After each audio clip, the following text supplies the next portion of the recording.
네, 뉴스 신세계 헬마우스 임경빈 작가와 오늘도 함께합니다. 어서 오세요. 안녕하세요. 네. 네, 오늘도 뉴스 만나보기 전에 청취율 조사 안내를 좀 드리겠습니다. 이번 주까지 2주 동안 청취율 조사가 진행이 되고요. 02로 시작하는 번호로 전화가 걸려오면 권수표의 뉴스 하이킥 잘 듣고 있다 이렇게 말씀해 주시면 되겠습니다. 지난주부터 2주 동안 계속해서 방송 중에 좋은 의견 보내주시는 분들한테 저희가 다양한 선물을 보내드리는 중인데요. 오늘은 총 10분을 뽑아서 소고기 김치 왕만두 세트를 보내드릴 예정입니다. 청취자분들 많은 참여를 부탁드립니다. 문자번호 샵 8001번, 짧은 문자는 50원, 긴 문자는 100원의 정보 이용료가 들고요. 스마트 라디오 미니 메시지로도 참여가 가능하신데 대신에 이제 유튜브로는 선물 발송을 해드리기가 어렵기 때문에 참여는 문자 메시지나 미니 메시지로 부탁드리겠습니다. 그리고 헬마 아시죠? 네. 두 분께 네. 75만 원 상당 2대 네, 두 두 분을 선정을 해서 예. 75만 원 상당의 음식물 처리기를 보내드리는데 박준영, 박영진의 2시 만세에서 지원을 해주십니다. 이 박준영, 박영진의 두시만세는 본전 뽑으셨습니다. 제가 보기엔. 자, 당첨자는 내일 발표하도록 내일 하겠습니다. 자, 오늘 뉴스 가볼까요? 네, 예. 오늘 제 77주년 재헌절이었습니다. 예. 이재명 대통령이 페이스북에 글을 남겼는데요. 5.18 민주화운동에 대한 헌법 전문 수록, 그리고 국민기본권 강화, 자치분권 확대, 권력기관 개혁까지 이런 시대가 요구하는 것들을 헌법에 담는 게 이제 중요하다라고 이제 강조를 하면서 개헌론을 띄웠습니다. 예. 국민의 대표인 국회가 국민 중심의 개헌의 대장정에 힘있게 나서 주시리라고 기대를 한다. 예. 개헌 논의 과정에 국민의 뜻이 충실히 반영될 수 있도록 대통령으로서 함께 노력하겠다. 물론 뭐 대선 후보 시절에도 개헌에 대해서 이제 여러 차례 뭐 소신을 밝히긴 했습니다만은 어떻게 보면 이제 대선 후보로서의 이제 공약이기도 했고요.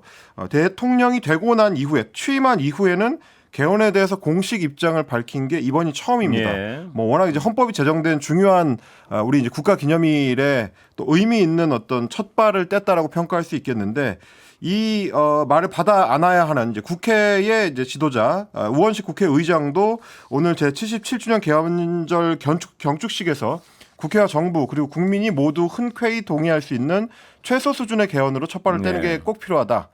전면적 개헌보다는 단계적이고 연속적인 개헌이 필요하다 이렇게 강조를 했습니다. 그러니까 실질적으로 개헌을 성사시키기 위해서 여러 방식들을 좀 국회에서 고민하겠다 이런 의사를 국회의장이 좀 밝힌 거기 때문에 뭐 그동안 말만 많았던 이 개헌이 실제로 좀 힘을 받을 수 있을지 좀 주목이 되는 상황이고요. 어쨌든 개헌 시기나 방식에 대해서는 아직 논의의 이제 출발점이기 때문에 뭐 섣부르게 이제 예단하기는 좀 쉽지는 않습니다만.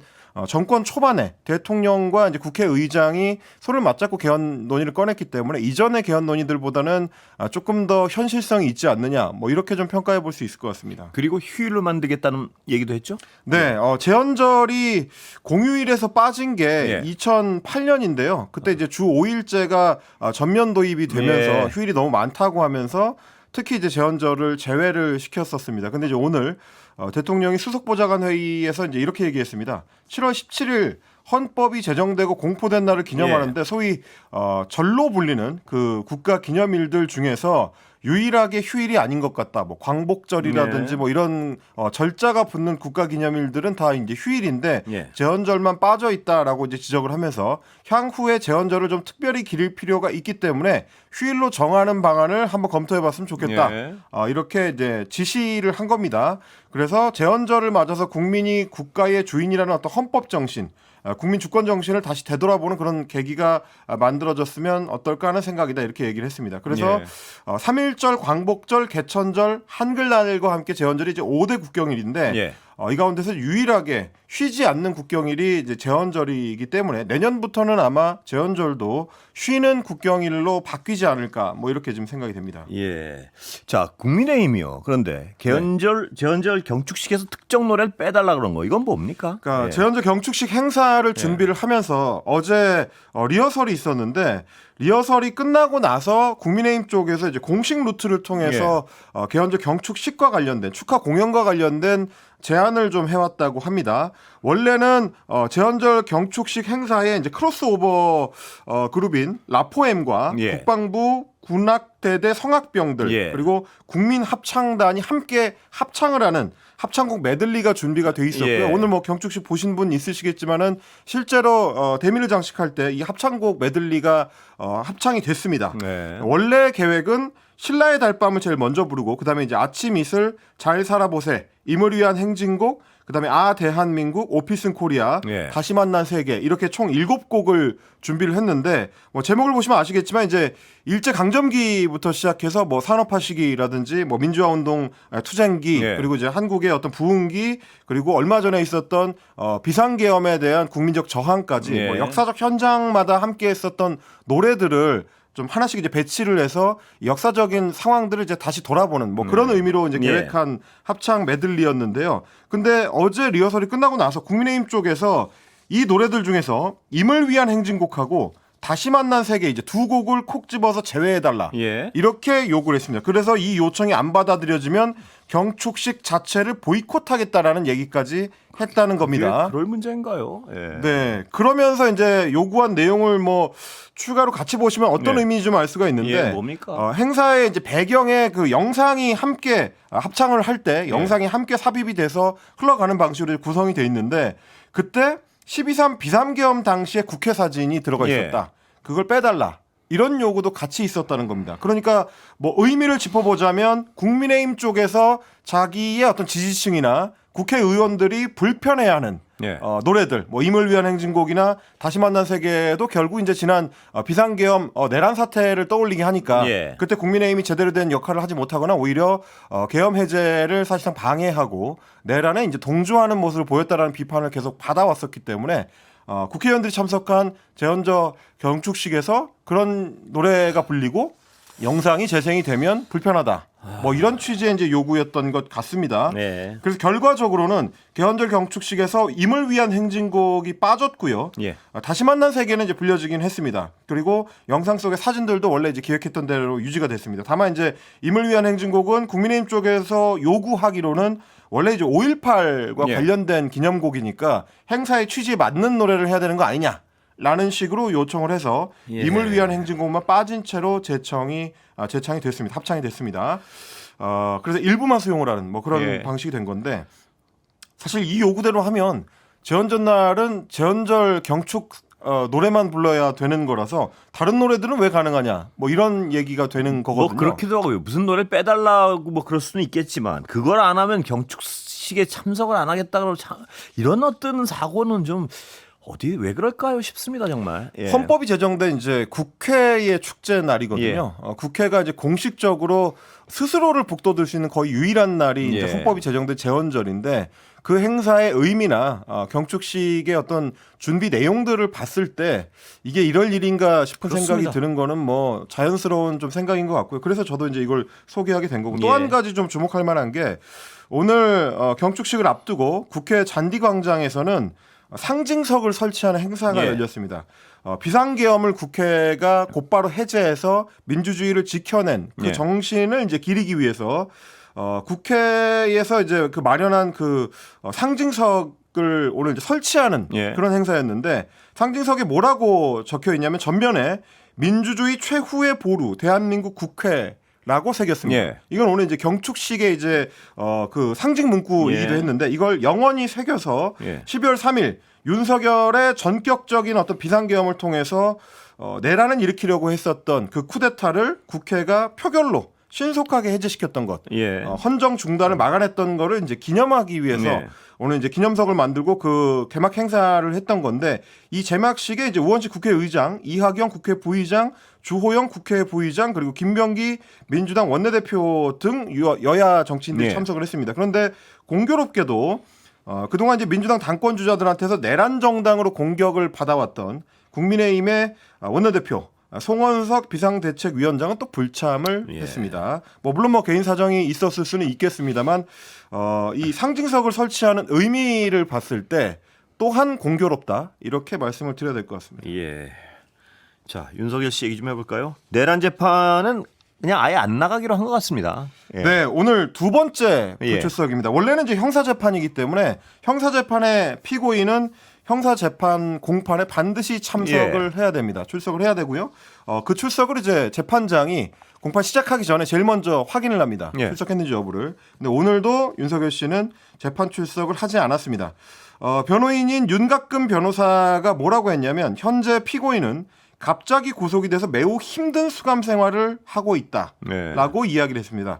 죄송한데 이제 구속 재판을 받는 모든 피고인은 원래 힘듭니다. 힘들라고 수감을 하는 거고요.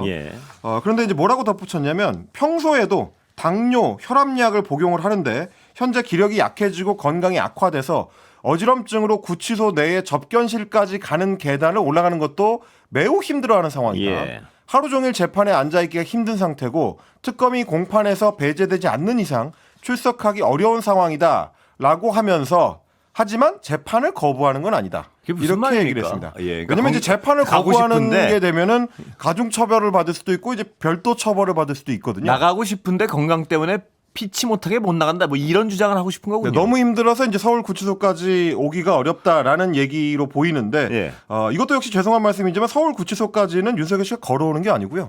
차를 타고 옵니다. 그런데요. 그것도 그렇지만 내일 구속적부 심에 또 나간다면서요. 이게 좀 공교로운 건데 내일 열리는 구속적부 심사 나옵니다. 서울중앙지법 같은 법원이거든요.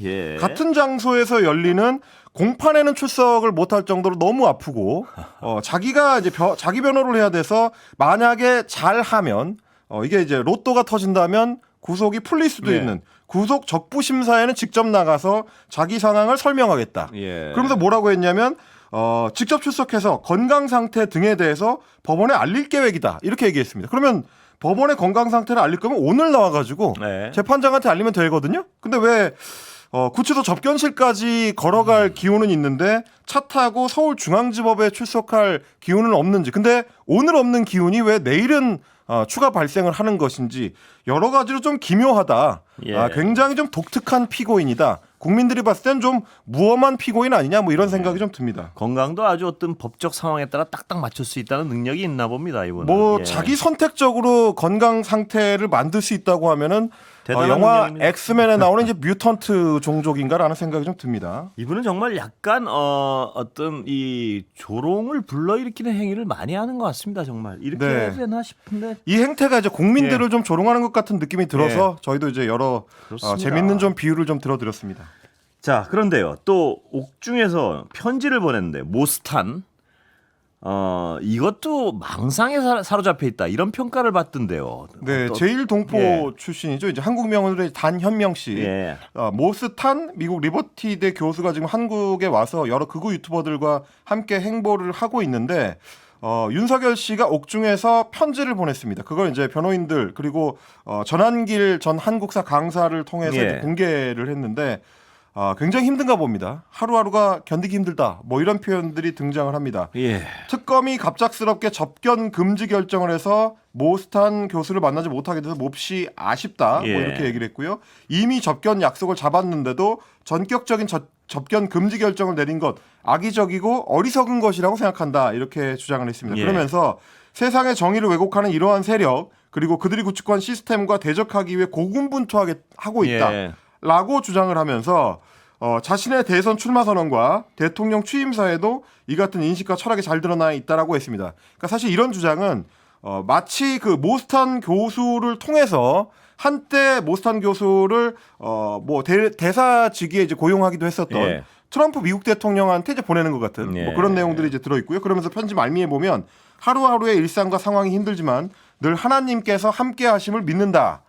세상을 정의롭게 변화시키기 위해 싸우는 모든 동지들에게 우리 함께 격려와 안부를 전하자라고 이야기를 했습니다. 그러니까 이제 모스탄 교수가 몸담고 있는 리버티 대학이 원래 이제 리버티 선교회에서 출발하는 굉장히 좀 이제 뿌리 깊은 극우적인 성향을 보이는 걸로 알려진 대학교이기 때문에 또 이분이 이제 그 대학에서 이제 학장을 지냈기 때문에 본인도 굉장히 보수적인 복음주의자로 또 알려져 있습니다. 그래서 아마 코드를 맞추는 차원에서 하나님께서 함께 하심을 믿는다 이런 그 어휘를 넣은 것 같은데 이것도 좀 재밌는 게 윤석열 피고인은 어떨 때는 본인 이제 깊은 불교에 심취했었던 불교 신자 출신이다. 이렇게 얘기를 하고요. 뭐 이제 이 지방에서 근무할 때 뭐 절을 많이 다녔다. 뭐 이런 얘기를 하기도 했었고 또 암브로시아라고 하는 이제 세례명을 예. 받은 천주교 신자다. 어디 가서는 또 그 점을 또 강조를 합니다. 그때 또 이제 종교적 신념도 바꿀 수 있는 어떤 독특한 능력을 가지고 있는 것 같은 독특한 피의자다, 피고인이다 이런 말씀을 좀 드리겠습니다. 예, 자, 말씀드렸던 이제 모스탄 교수 같은 경우는 윤석열 씨한테 이제 편지를 보내서 국가의 영웅이다 이렇게 이제 올려 세우면서 대통령님의 삶을 예수 그리스도에게 바쳤으니 이제 하나님께서 당신을 강하게 하시고 지켜주실 것이다. 또 이런 표현을 쓰기도 예. 했고요. 내일도 윤석열 씨의 이제 추종자들과 함께 집회를 열 예정이라고 합니다. 예. 예. 자, 내란 특검이요. 이상민 전 장관 자택 압수수색했죠? 네, 오늘 이상민 전 행정안전부 장관에 대해서 이제 강제 수사에 착수를 했는데요. 죄송합니다. 비상계엄 선포 직후에 MBC를 비롯해서 언론사 건물에 대한 단전 단수 조치를 하라라는 윤석열의 지시를 받고 이걸 경찰과 소방청 등에 이제 추가 지시를 한 혐의를 받고 있습니다. 그 동안에는 단전 단수 관련된 문건을 집무실 탁자 위에서 멀찌감치서 슬쩍 봤다. 뭐 이런 식의 이제 표현을 했고 자기가 문건을 직접 건네받은 적은 없다고 했고 그리고 이제 소방청장한테 단전 단수 조치를 지시한 적도 없다. 이렇게 혐의를 부인해 왔는데 검찰의 수사 보고서를 보니까 검찰은 그렇게 생각하는 것 같지 않습니다. 일단 검찰이 파악한 내용을 보면 소방청 관계자들의 진술을 볼 때 이 전 장관의 증언이 거짓이다. 이렇게 검찰은 판단하고 있는 걸로 알고 있습니다. 잠시 검찰이 이상민 씨에 대한 혐의 어떻게 보고 있습니까? 조사를 했던 검찰이 이제 얘기를 들어보니까 당시에 허석권 소방청장은 계엄 당일에 이상민 전 장관이 전화를 해와가지고 24시에 시간을 명시를 했습니다. 24시에 한겨레, 경향신문, MBC, JTBC 여론조사 꽃에 대해서 경찰을 투입해서 봉쇄를 하고 단전단수 협조 요청을 하면 조치를 해줘라라고 이렇게 지시를 했다고 하고요. 그걸 받고 이영팔 차장한테 또 이제 허 청장이 또 전화를 해가지고 장관님한테 전화가 왔는데 소방청에서 언론사에 대해서 단전단수 할 수 있냐 이렇게 물어봤고 허 청장한테 이제 단전단수를 해달라는 지시를 한 걸로 이제 생각을 했다. 이게 또 이영팔 차장의 증언입니다. 그러면 이제 결국 윤석열 씨한테서 단전단수 조치 지시를 받고 이상민 전 장관이 소방청장한테 지시하고 그걸 다시 차장한테 지시하는 순차적으로 지시가 전달된 걸로 보이기 때문에 이 전 장관의 말은 거짓이다라고 검찰은 지금 보고 있는 겁니다. 자, 김건희 특검 얘기 좀 해보겠습니다. 집사 김혜성 씨 지명수배 됐는데요, 적색. 제3국 도피했다는 얘기가 나오고 있던데요. 어제도 이제 MBC 뉴스데스크를 통해서 잠깐 소개가 됐습니다만 김건희 씨 집사로 알려진 김예성 씨가 지금 해외 도피 중이다라고 특검이 공식 확인을 해줬습니다. 문홍주 특검보가 김 씨에 대한 체포영장을 발부받아서 즉시 지명수배를 지금 한 상태고 외교부를 통해서 여권 무효화 조치 그리고 경찰청을 통한 적색 수배 절차에 착수를 했다. 그러니까 인터폴을 통해서 수배가 들어갔다라는 얘기가 되겠습니다. 베트남에서 이미 3국으로 도피한 것으로 보이고 즉시 귀국해서 수사에 협조하기 바란다라고 경고를 했고요. 출국 금지 조치 때문에 지난달 20일에 베트남 호치민으로의 출국에 실패를 했고 강남 모처에 잠적 중인 것으로 보이는 그 아내 김혜성 씨 아내 역시 특검의 소재와 연락처를 밝히고 자진 출석해서 조사를 받기를 촉구한다. 이렇게 이제 발표를 했습니다. 그러니까 김 씨는 이미 태국을 거쳐서 제3국으로 옮겨갔다라는 얘기가 나온 상황이고 김 씨의 아내도 지금 행방이 묘연한 그리고 한 차례 이제 해외 도피를 하려다가 실패한 뭐 그런 상황으로 지금 읽히는 대목입니다. 그리고 이제 김건희 특검이 어제 저희가 소개해드렸던 건진법사 전성배 씨의 법당을 압수수색하는 과정에서 법당에 이제 폐쇄회로 CCTV의 화면을 확보했다라는 소식이 전해졌습니다. 일단 전 씨의 법당을 압수수색하면서 좀 최신 기종이 아니라 좀 오래된 기종이었던 모양입니다. 그래서 CCTV를 복제하는 과정이 좀 오래 걸려서 이틀 동안 이제 압수수색을 했다라는 얘기고요. 다만 이 CCTV가 보관 기간이 그렇게 길지 않은 걸로 지금 보여서 관련된 증거가 남아 있을지 혹은 뭐 얼마나 복원해낼 수 있을지 뭐 이런 것들에 대해서는 좀 미지수인데 어쨌든 특검 쪽에서 이제 전성배 씨 관련된 수사에 대해서는 좀 상당히 좀 강도 높게 속도를 내고 있다 뭐 이렇게 보셔도 될 것 같습니다. 시간 다 됐는데요. 국민의힘 내용은 뭐 점점 심화되는데 비방용 용어까지 막 나오는군요. 오늘 윤희숙 국민의힘 혁신위원장이 이제 강도 높은 혁신안을 계속 당에 요구를 하고 있는데 오늘 비대위 회의를 마치고 나와서는 보니까 전체적으로 국민의힘 쪽에서는 받아들여지지 않는 분위기입니다. 예. 박성훈 국민의힘 수석대변인이 회의 끝나고 나서 혁신위원들과 충분한 논의나 공감대 없이 개인 자격으로 이런 발언들을 쏟아내는 부분에 대해서 비대위원들의 문제 지적이 있었다. 예. 그러니까 혼자 그렇게 쏟아내면은 받아들이기 어렵다라는 취지가 예. 되는 거고요. 그 외에도 뭐 김대식 비대위원도 역시 마찬가지로 개인 자격으로 이렇게 하는 거는 혁신위원 전체의 의견이 아니다. 예. 인사청문회 집중할 시기에 그런 문제를 들으면 안 된다. 뭐 이런 취지의 이제 이야기를 했고 송원석 비대위원장도 역시 마찬가지로 좀 양해를 해달라, 이해를 해달라라고 당부를 했다고 합니다. 예. 여기에 대해서 윤희숙 혁신위원장은 다구리라는 말을 요약을 하겠다라고 이제 표현을 했습니다. 이거는 그러니까 혼자 지금 비방용단어인데요. 혼자 지금 당하고 있다라는 예. 취지의 이야기인 건데요. 여러 사람이 한 사람을 구타하는 것 이걸 다구리라 뭐 그런 그렇습니다. 일종의 이제 집단 구타 뭐 이렇게 예. 당하고 있다라는 취지의 얘기를 했습니다. 예. 지금 시간 아직 있습니다. 예, 그러면 물론 뭐 그렇게 예. 얘기를 한다고 해서 실제로 비대위에서 지금 혁신위가 내놓는 방안들을 받아들여 주기는 쉽지 않을 것 같습니다. 어제 소개해드린 것처럼 송원석 비대위원장을 필두로 해서 인적 쇄신을 요구하고 있기 때문에 예. 이게 이제 의원총회까지 넘어간다고 하더라도 의원들이 또 받아들일 수 있을 것이냐. 지금으로 봐서는 안 된다고 좀 봐야죠. 회의적이다 이렇게 봐야 될 것 같습니다. 회의적이라기보다 안 된다고 보는 것이 훨씬 더 현실에 가까운 거 아닌가 그래서 싶습니다. 당 일각에서는 일부러 무리수를 둔다는 표현도 있습니다. 여기까지 듣겠습니다. 임경빈 작가 고생했습니다. 고맙습니다.